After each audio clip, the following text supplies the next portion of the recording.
Olá, somos alunos do curso de Direito da FATEPS e hoje vamos responder uma pergunta muito prática. E se o governo quiser instalar torres de energia elétrica no meu imóvel? Isso pode acontecer e é completamente legal, mas você tem direitos que precisam ser respeitados. Isso se chama servidão administrativa e é uma das formas de intervenção do Estado na propriedade privada.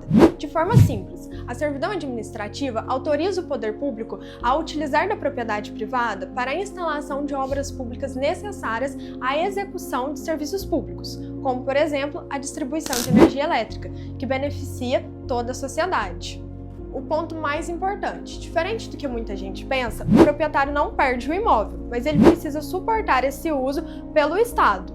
Ao longo desse vídeo, vamos explicar tudo o que você precisa saber sobre esse assunto. Então, curte, comente e compartilhe. E caso surja alguma dúvida, deixe nos comentários. Vamos entender melhor a natureza jurídica da servidão administrativa. Ela é classificada como direito real sobre coisa alheia. Ou seja, o Estado exerce um direito diretamente sobre o imóvel do particular, sem que seja necessário o consentimento do dono. Nessa relação, temos dois lados. O bem serviente, que é o imóvel privado que suporta o ônus, no nosso exemplo, é o terreno onde a torre é instalada. E a parte dominante, que é a administração pública, representada pelo Estado ou por uma concessionária de energia.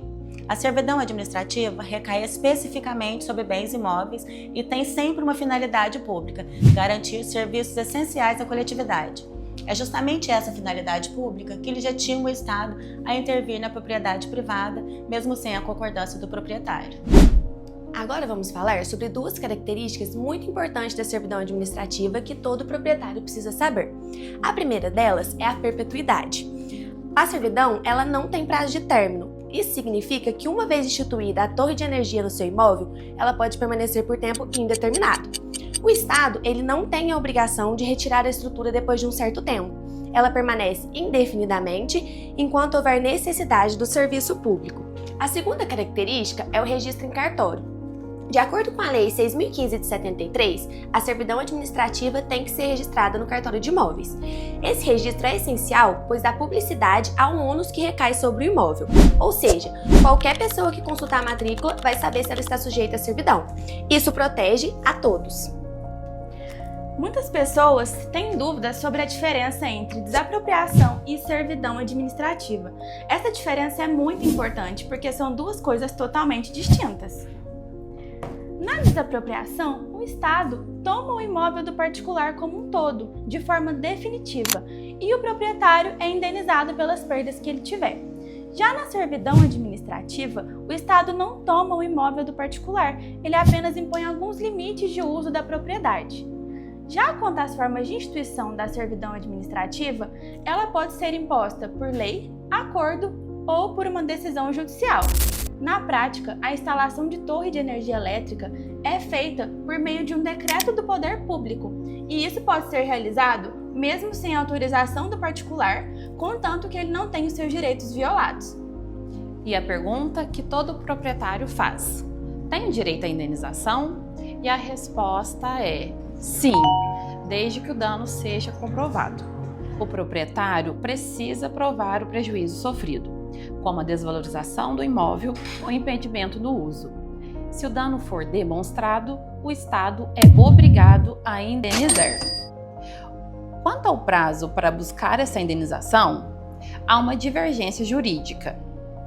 O artigo 10 do Decreto-Lei 3.365 de 41 prevê o prazo de 5 anos. Porém, o Supremo Tribunal de Justiça, no tema 1019, firmou o entendimento de que o prazo é de 10 anos, com base no artigo 1238, parágrafo único do Código Civil, aplicado por analogia, por reconhecer a natureza real da ação. Por isso, não espere, procure orientação jurídica o quanto antes. Antes de concluir, uma pergunta que muitos fazem: há servidão sobre bens públicos? E a resposta é sim. A doutrina majoritária, incluindo a professora Maria Silva de Pietro, admite a servidão sobre bens públicos, desde que respeitado a hierarquia federativa.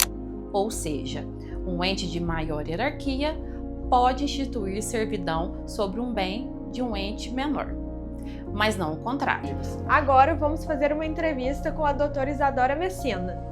Olá, eu sou a doutora Isadora Messina e fui convidada pelas alunas do curso de Direito para responder algumas dúvidas muito importantes referentes à servidão administrativa, especialmente nos casos de instalação de torres de energia elétrica em propriedades particulares. Doutora, diante da imposição de uma servidão administrativa para a instalação de torres de energia elétrica, quais são os instrumentos jurídicos disponíveis ao proprietário para resguardar seus direitos, especialmente quanto à indenização? Trata-se de uma dúvida muito comum entre os proprietários referente aos seus direitos quando recebem a notícia que haverá instalação de torres em seu imóvel. Nessas ocasiões, o proprietário dispõe de instrumentos fundamentais. Primeiramente, é de extrema importância que ele deva exigir o registro da servidão no cartório de registro de imóveis, nos termos da Lei 6.015 de 1973, pois sem o devido registro, o ônus não tem eficácia perante a terceiros. Já quanto à indenização, o Decreto-Lei 3.365 de 1941 condiciona o ressarcimento à comprovação de dano efetivo, seja pela desvalorização do imóvel, restrição quanto ao uso ou até mesmo em referente à limitação de edificações. Nessas ocasiões, o proprietário poderá ajuizar ação indenizatória, observando o prazo prescricional. Mas temos que ter um cuidado muito importante referente a esse prazo, pois é objeto de divergência. Já enquanto o artigo 10 do referido decreto-lei prevê 5 anos, o Superior Tribunal de Justiça, no tema 1019, firmou o entendimento de que o prazo é de 10 anos, aplicando por analogia o artigo 1238, parágrafo único do Código de Processo Civil. Por isso, recomenda-se que o proprietário busque assessoria jurídica imediatamente após essa notificação, a fim de preservar os seus direitos, principalmente no que se refere à indenização. Doutora, há situações em que a servidão administrativa pode ser convertida em desapropriação? E quais os efeitos jurídicos dessa distinção para o proprietário? Além das hipóteses em que essa servidão pode gerar efeitos semelhantes à perda da propriedade. Bom, primeiramente, a gente precisa entender que a servidão administrativa e a desapropriação são institutos juridicamente distintos. Na servidão, preserva-se a titularidade do bem, impondo-se apenas um ônus em uso em favor da coletividade. Já na desapropriação, ocorre a transferência compulsória da propriedade mediante justa e prévia indenização, nos termos do artigo 5º, inciso 14 da Constituição Federal. Entretanto, quando essa intervenção estatal, devido a essa servidão, se tornar tão gravosa que acabando esvaziando o conteúdo econômico da propriedade ou até mesmo inviabilizando qualquer utilização pelo proprietário, a jurisprudência do STJ e do STF já é pacífica e admite a chamada desapropriação indireta. Nessas situações, o Estado poderá ser obrigado a indenizar o proprietário como se a desapropriação fosse, ainda que não tenha seguido aquele procedimento expropriatório adequado. Bom, essas foram as dúvidas que foram trazidas para mim. Eu espero ter ajudado e foi um prazer participar deste projeto e contribuir para esclarecer direitos tão importantes para a população. Muito obrigada.